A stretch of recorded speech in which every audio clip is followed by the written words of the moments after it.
Bonsoir tout le monde. Dans la capsule de ce soir, nous allons étudier le phénomène de la fermentation.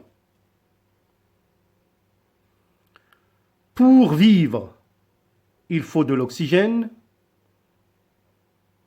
Certains êtres vivants sont capables de vivre et de se multiplier en absence d'oxygène. C'est le cas de certaines bactéries et lévures. Mais dans certains cas où il y a un déficit ou un apport qui n'est pas suffisant en oxygène, certains de nos propres cellules chez les humains sont capables de fonctionner sans l'oxygène. Nous allons aborder dans cette capsule le cas des cellules musculaires squelettiques striées qu'on appelle les fibres musculaires.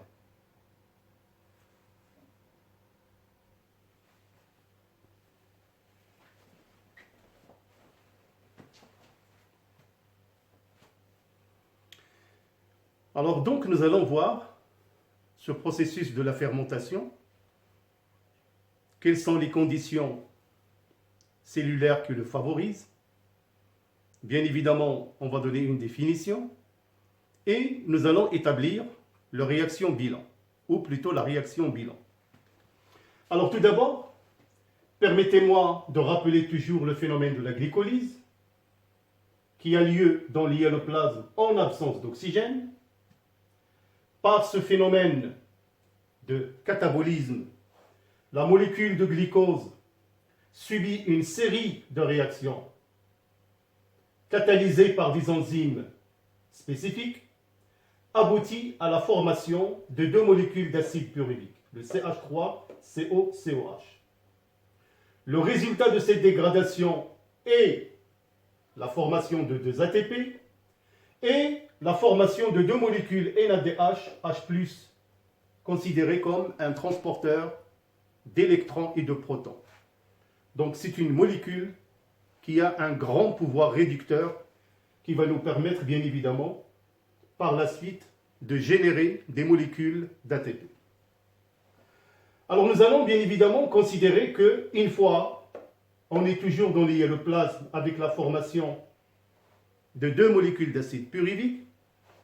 Alors, comme je vous ai dit, tout dépend de l'organisme vivant. Chez les bactéries, pour produire de l'ATP, ils vont utiliser le processus de la fermentation. Et on distingue au niveau de la fermentation, on distingue au niveau de la fermentation lactique avec la formation de l'acide lactique et la fermentation alcoolique avec la formation d'un alcool, l'éthanol. Alors c'est ce que nous allons bien évidemment aborder dans cette capsule numéro 3. Mais cela n'empêche pas toujours de rappeler le cas où le milieu est favorable et riche en oxygène. L'organisme peut procéder par le phénomène de la respiration cellulaire, avec l'intervention de cet organite qui est la mitochondrie, que nous allons aborder dans les capsules qui vont suivre. Alors dans cette capsule, nous allons définir qu'est-ce que c'est que la fermentation lactique. Et dans une autre capsule, on va aborder la fermentation alcoolique.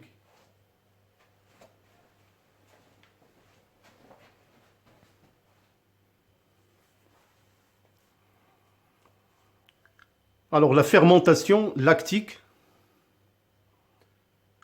donc toujours c'est un processus métabolique qui a lieu dans l'hyaloplasme ou le cytosol de la cellule en absence d'oxygène. Alors comme définition, la fermentation lactique, c'est la dégradation partielle du glucose dans le hyaloplasme en acide lactique avec formation de 2 molécules d'ATP. Alors maintenant, nous allons établir la réaction bilan et nous allons procéder par une interprétation de cette réaction.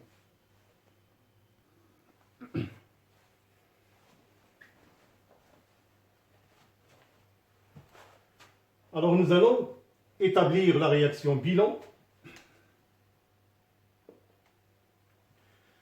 Alors bien évidemment, nous partons d'une molécule de glucose. Alors je tiens quand même à signaler que cette fermentation lactique a lieu au niveau de la fibre musculaire. Donc notons quand même qu'il y a quelques réserves de glycogène dans le muscle. Cette molécule de glycogène est dégradée pour donner des molécules de glucose. Et par le processus de la glycolyse, on obtient 2 acides pyruviques, 2 ATP et 2 molécules NADH, H+ réduit. Alors, dans la cellule musculaire, le glycogène est dégradé en glucose qui subit une glycogène avec formation de 2 ATP et 2 molécules de NADH, H+, et 2 acides pyruviques. Alors dans ce cas, au sein de l'hyaloplasme, on assiste à une accumulation dans la cellule des molécules NADH, H+, c'est-à-dire leur concentration va augmenter dans le hyaloplasme. Bien évidemment, là on note qu'il y a un déficit en oxygène chez le muscle, suite par exemple à un effort musculaire intense. Alors dans ce cas-là, avec cette accumulation dans la cellule des molécules NADH, H+, et des pyruvates, ils vont réagir, le NADH et le pyruvate vont réagir pour former l'acide lactique. Alors là, on assiste à une réduction de la molécule d'acide pyruvique par le fait que la molécule NADH va subir une oxydation. Bien évidemment, il y a l'intervention d'une enzyme de lactate déshydrogénase qui favorise bien évidemment cette fermentation lactique pour obtenir 2 molécules d'acide lactique. Alors, donc, par ce processus de fermentation lactique, il y a la régénération de nouveau de molécules NAD+, qui va bien évidemment être réduite par une nouvelle série de réactions de glycolyse.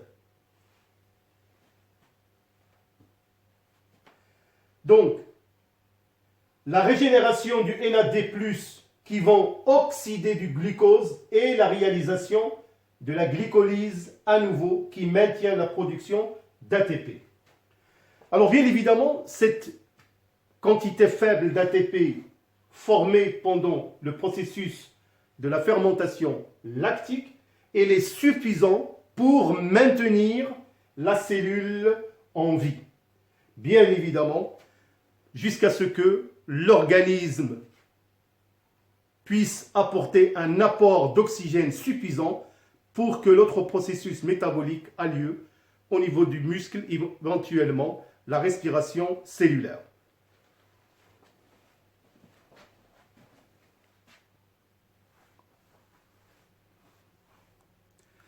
Alors, on remarque qu'au cours de la fermentation lactique, que la vitesse de la réaction est accélérée de la glycolyse et le peu d'ATP qui se forme, il se forme d'une manière assez rapidement. La fermentation lactique existe chez des micro-organismes comme les bactéries. On trouve par exemple dans l'industrie laitière, la fermentation lactique, on utilise des bactéries qui donnent des fromages ou du yaourt, comme le cas de le lactobacillus et le thermobacterium, qui dégradent les sucres contenus dans le lait. Cette activité produit une acidification par l'acide lactique et provoque la coagulation de protéines présentes. Ces protéines qu'on appelle la caséine et permet la formation de yaourt. Donc, c'est un processus industriel qui permet, comme je vous ai dit, de fabriquer du fromage ou du yaourt, mais quand même, c'est un mécanisme biologique d'adaptation pour notre muscle squelettique strié.